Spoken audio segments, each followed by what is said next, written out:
Assalamualaikum warahmatullahi wabarakatuh. Salam sejahtera untuk kita semua. Kepada yang terhormat dosen kami Pak Armansyah, selaku dosen telematika, kami akan persembahkan video materi sebagai tugas kelompok.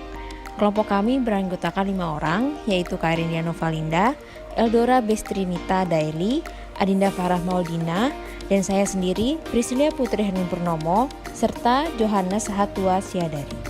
Kami akan menjelaskan mengenai pencurian rekening e-money sebagai bentuk tindakan ekonomi cybercrime. Tindak pidana di dunia maya sering kita kenal dengan istilah cybercrime atau kejahatan cyber. Istilah cybercrime sama dengan istilah computer crime menurut Al Wisnubroto. Tindak pidana atau kejahatan cyber ini dapat dilakukan oleh siapapun tanpa mengenal usia, waktu, batas, keadaan, cuaca, dan faktor lainnya. Ekonomi digital atau ekonomi cyber adalah seluruh aktivitas ekonomi yang dilakukan dengan memanfaatkan jaringan internet dan perangkat digital.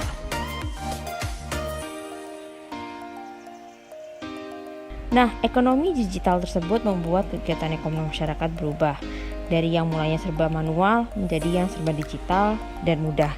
Sehingga berbagai kegiatan sehari-hari pun kini jadi lebih cepat dan praktis. Kemudahan yang ditawarkan dalam ekonomi digital secara otomatis membuka peluang bisnis pula yang luas dalam berbagai bidang. Contoh kasus tindak pidana ekonomi cyber berdasarkan lingkupnya. Dalam lingkup nasional, contoh kasusnya yaitu kejahatan yang terjadi pada pembobolan rekening bank maupun e-money.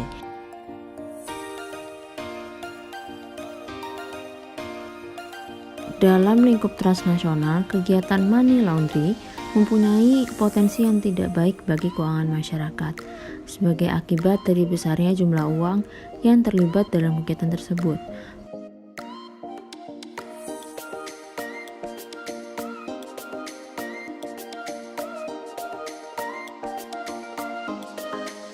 Pelaku kejahatan cyber, yaitu hacker, merupakan pelaku yang melakukan kejahatan dengan memanfaatkan teknologi.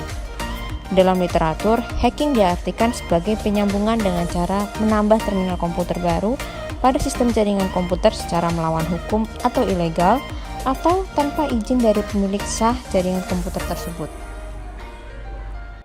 Para pelaku hacking yang melakukan tindakan pembobolan bank yang biasanya dikenal dengan carding, pelakunya disebut carder, melakukan transaksi atau berbelanja dengan sejumlah barang dengan nomor kartu kredit orang lain pada fasilitas e-commerce dengan terlebih dahulu menyusup dan menyadap nomor kartu kredit beserta kode sandi tersebut. Nah, perbuatan tersebut dengan manipulasi demi mengambil uang atau barang melalui akses e-commerce sehingga yang menjadi pihak yang dirugikan adalah pihak penjual. Karena barang yang sudah dipesan sudah diterima oleh pelaku sedangkan pembayaran atas barangnya ditolak oleh bank. Hal ini bisa dikaitkan dengan pasal 378 KUHP jika tidak dilakukan di dunia maya. Kejahatan cybercrime dalam e-commerce dapat berbentuk penipuan dengan adanya penjualan barang secara online baik melalui situs internet atau melalui media informasi elektronik, melalui gadget smartphone, sebagai online shop di mana biasanya penjual tidak memiliki barang yang sebenarnya telah ditawarkan kepada pembeli.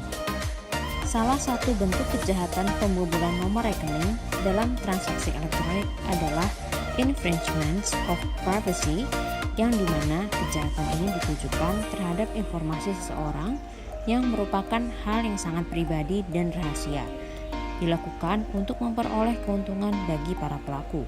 Nah, kejahatan ini biasanya adalah dengan melakukan pembobolan nomor ATM dan nomor PIN, biasanya tidak hanya dilakukan dalam transaksi e-commerce saja, akan tetapi bisa dilakukan juga dalam keadaan apapun selama pelaku kejahatan ini telah mengetahui nomor ATM atau rekening, dan lebih mudah dilakukan apabila terdapat orang dalam pihak bank. Tetapi walaupun bagaimanapun juga, kejahatan ini sangat merugikan korban secara material maupun imaterial. Hal ini bersangkutan illegal access karena merupakan kegiatan atau tindakan memasuki, menerobos, melampaui, atau menjebol tanpa hak atau dilakukan secara ilegal sebagaimana yang diatur dalam pasal 30 UU ITE.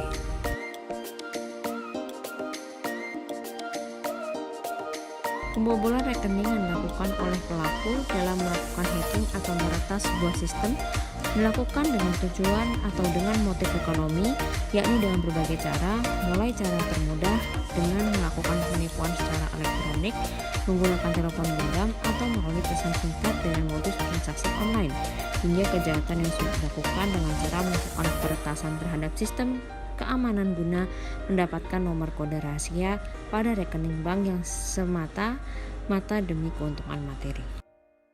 Sin 20. Dalam hal tindak pidana membobol rekening dengan cara menyusup ke dalam sistem sebenarnya bisa diterjemahkan ke dalam kejahatan konvensional, yakni memasuki perkarangan orang tanpa izin. Artinya, kejahatan dilakukan dalam dunia maya hampir mirip kejahatan konvensional. Ekonomi digital membuat kegiatan ekonomi masyarakat berubah dari yang mulanya serba manual menjadi yang serba digital, sehingga berbagai kegiatan sehari-hari pun kini jadi lebih cepat dan praktis. Kemudahan yang ditawarkan dalam ekonomi digital secara otomatis membuka peluang bisnis yang luas dalam berbagai bidang.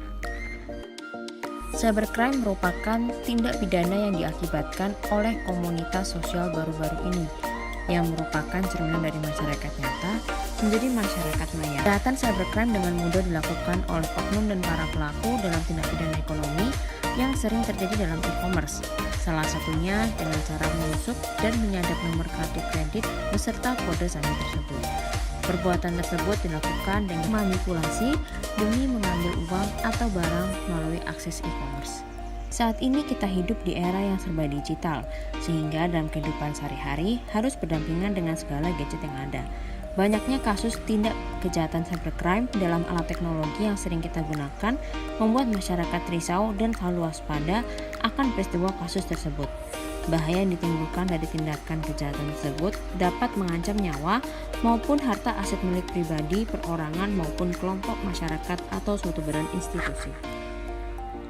Menurut pandangan kami, sebaiknya telah disimpulkan beberapa upaya yang perlu dilakukan, yaitu yang pertama, pemerintah harus lebih serius dalam menangani masalah cybercrime dengan baik, dan pemerintah membuat sebuah lembaga baru yang SDM-nya adalah ahli di bidangnya berupa informatika.